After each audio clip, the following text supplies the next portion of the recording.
গতকালকে হচ্ছে আমরা যখন আমাদের জায়গা থেকে জানতে পারি যে সাতপন্থীদের স্টুডেন্ট যে গ্রুপগুলো রয়েছে তারা সচেতন ছাত্র সমাজ বা এরকম একটি নাম দিয়ে আসলে আমাদের প্রধান উপদেষ্টার যে বাসভবন অর্থাৎ যমুনা এটি ঘেরাও করার কিংবা এর সামনে অবস্থান কর্মসূচি নেওয়ার একটি পরিকল্পনা করে, তখন আমরা আমাদের জায়গা থেকে তাদের মধ্যকার যে সমস্যাগুলো এই সমস্যাগুলো সমাধানের জন্য দুই গ্রুপে তাবলিগের অর্থাৎ সাতপন্থী গ্রুপ এবং জোবাইরপন্থী যে গ্রুপ এইগুলোর মধ্যে তাদের মধ্যে যে বিভিন্ন রকমের সমস্যা চলছে এগুলোর জন্য একটি যৌক্তিক উপায় সমাধান হয়, এটির জন্য আমরা প্রথমে গতকালকে রাত 12টার দিকে আমাদের জায়গা থেকে বিশ্ব অর্থাৎ আমাদের টঙ্গীর যে পশ্চিম সাইডে যে মসজিদটি রয়েছে ওই মসজিদের ওইখানে যাই যেখানে সাতপন্থীরা এখন অবস্থান করছে।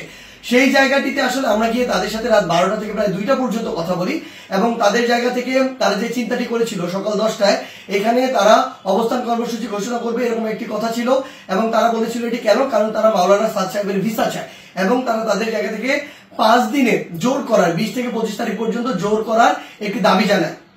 আমরা আমাদের জায়গা থেকে সেখান থেকে যে সিদ্ধান্তটি নিয়ে আসি সেটা হচ্ছে একটি সিদ্ধান্ত যে আমরা আমাদের জায়গা থেকে বলি যে প্রধানমন্ত্রী আমাদের যে হচ্ছে প্রধান উপদেষ্টার যে বাসভবন তিনি আসলে এই অভ্যুত্থানের স্পিরিটকে সামনে রেখে গণভবনে না থেকে যমুনায় থাকেন, এটি তুলনামূলক অরক্ষিত হওয়ার কারণে আমাদের যখন ইচ্ছা বসবো আর এটি আমাদের দেশে একটা অস্থিতিশীলতার চিত্র তুলে ধরবে, এটি কখনো হতে পারে না, এটি যৌক্তিক না, আমরা এটিকে সমর্থন করি না। সেই জায়গা থেকে আমরা তাদেরকে এটি অনুরোধ করি যে তারা যেন এখানে অবস্থান কর্মসূচি কিংবা ঘেরাও কর্মসূচি না করে, তারা এই অবস্থান থেকে সরে আসে। তারা তাদের জায়গা থেকে স্পষ্টভাবে দুইটি দাবি জানায়। এক নম্বর যে দাবিটি সেটি হচ্ছে যে তারা মাওলানা সাদ সাহেবের ভিসা নিশ্চিত চায়, দ্বিতীয়ত তারা 20 তারিখ থেকে 25 তারিখ 5 দিনের জোর করতে চায়। আমরা তাদের কাছে বলি যে 5 দিন করে যাবেন কিনা এই কমিটমেন্টটুকু যদি আপনাদের থাকে যে 25 তারিখ আপনাদের যখনই শেষ হয়ে যাবে তখন আপনারা চলে যাবেন, তাহলে আমরা আমাদের জায়গা থেকে এই দুইটি দাবি নিয়ে আরেকটি যে গ্রুপ রয়েছে যারা এখন কাকরাইল মসজিদে অবস্থান করছে জোবাইরপন্থী গ্রুপ এবং সেখানে হেফাজতের নেতৃবৃন্দ রয়েছেন তাদের সাথে আমরা গিয়ে কথা বলবো। তারা যখন এই কথাটি দেয় যে তারা এই কমিটমেন্টটি করছে 25 তারিখে তারা ছেড়ে দিবেন, আমরা সেখান থেকে রাত 2টার দিকে কাকরাইল মসজিদে আসি। সেখানে আমাদের জোবাইরপন্থীদের যারা মাওলানা রয়েছেন যারা সিনিয়র নেতৃবৃন্দ রয়েছেন তারা ছিলেন, হেফাজতের যারা সিনিয়র নেতৃবৃন্দ মাওলানা মাদুনুল হক সাহেব মাওলানা মাহফুজুল হক সাহেব তারা ছিলেন, সকলে ছিলেন।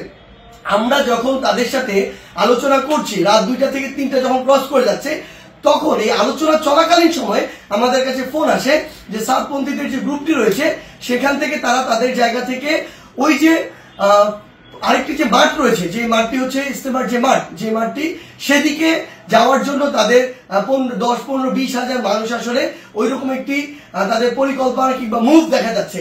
আমরা সাথে সাথে সাতপন্থীদের যে মাওলানা আব্দুল্লাহ সহ আরো 2 জনকে ফোন দিয়ে বলি যে আপনাদের সাথে এটি কথা হয়েছে যে আপনারা 10টা এখানে বসবেন না এবং আপনাদের 2টা দাবি নিয়ে আমরা আমাদের জায়গা থেকে এখনই আরেকটা গ্রুপের সাথে কথা বলবো, কালকের মধ্যে অর্থাৎ আজকেই আপনাদের 2 গ্রুপের বসার ব্যবস্থা করব, মাওলানা সাদ সাহেবের ভিসা বা এই সংক্রান্ত আলোচনা সেখানে হবে। এই যে আমাদের 5 দিন যে আপনারা থাকতে চাচ্ছেন এই কমিটমেন্ট যদি আপনারা দেন সেটি নিয়েও সেখানে আলোচনা হবে। যখন আমরা জানতে পারি তাদের দিকে মুভ করছে আমরা তাদেরকে স্পষ্ট করে বলি আপনারা যদি সেদিকে মুভ করেন আমাদের আলোচনা চলাকালীন তাহলে আপনারা আমাদের আলোচনাকে অসম্মানিত করছেন এবং আমাদের প্রতি যে শ্রদ্ধাটুকু রাখা উচিত আপনাদের সেটুকু আপনারা রাখছেন না। সেটি যদি করেন তাহলে আপনাদের পক্ষে আমাদের অবস্থান থাকবে না, একদম ক্লিয়ার বলে দিই। এবং আমাদের জায়গা থেকে এরকম কোনো মেসেজই ছিল না যে আপনারা ওইখানে চলে যান 5 দিনের জন্য অবস্থান নেন। এটা কোনোদিন আমরা একটা প্রতিনিধি দল কখনো বলতে পারি না। এটা পুরো একটি সরকারের বিষয়, মন্ত্রণালয় বা উপদেষ্টাদের বিষয় এবং প্রশাসনের সামগ্রিক একটি ডিসিশন। ইভেন গাজীপুর মেট্রোপলিটন পুলিশের ডিসিশন দেওয়ার কেউ না। সেই জায়গা থেকে তারা এইসব কোনো কিছু তোয়াক্কা না করে যেটা হলো যে সেইখানে এই দখলের বিষয়টিতে সেদিকে চলে যাওয়া হলো এবং ফাইনালি এখানে একটি সংঘর্ষ ঘটলো, যেই সংঘর্ষে 3 থেকে 4টি প্রাণ আমরা হারিয়েছি। আসলে সবচেয়ে গুরুত্বপূর্ণ কথা গতকালকে আমরা তাদেরকে বলেছি যে তাবলিগের আসলে আপনারা যেই কাজগুলো করছেন এগুলো তাবলিগের স্পিরিটের সাথেও যায় না, এগুলো ইসলামের মুসলিমের স্পিরিটের সাথেও যায় না, কোনো কিছুর সাথে যায় না। এখানে আপনাদের ব্যক্তিগত গোষ্ঠীগত কোন জিনিসের মানে বহিঃপ্রকাশ আপনারা এখানে ঘটাচ্ছেন, ক্ষোভের হোক দ্বন্দ্বের হোক এই বহিঃপ্রকাশগুলো ঘটাচ্ছেন।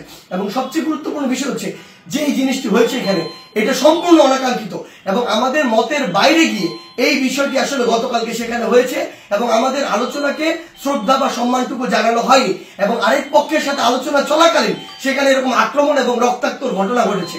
সেই জায়গা থেকে আমরা শুধু আমাদের জায়গা থেকে একটি জিনিসই বলি, আজকে এখন 7 গ্রুপ সেখানে অবস্থান নিয়েছেন।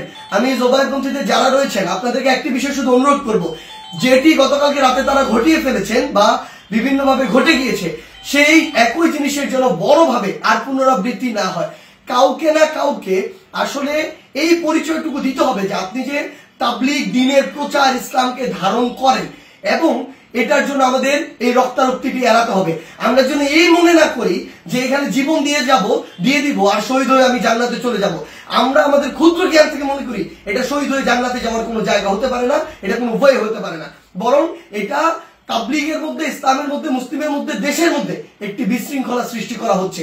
আমরা প্রশাসনকে উদাত্ত আহ্বান জানাই আমাদের জায়গা থেকে, গতকালকে যারা এটার সাথে সংশ্লিষ্ট ছিল, জড়িত ছিল, তাদের দৃষ্টান্তমূলক শাস্তি দিতে হবে। তারা যদি ইভেন কোন একটি গ্রুপের সর্বোচ্চ নেতা হয়, তার বিরুদ্ধেও যথাযথ ব্যবস্থা নিতে হবে, আইনের আওতায় নিয়ে আসতে হবে।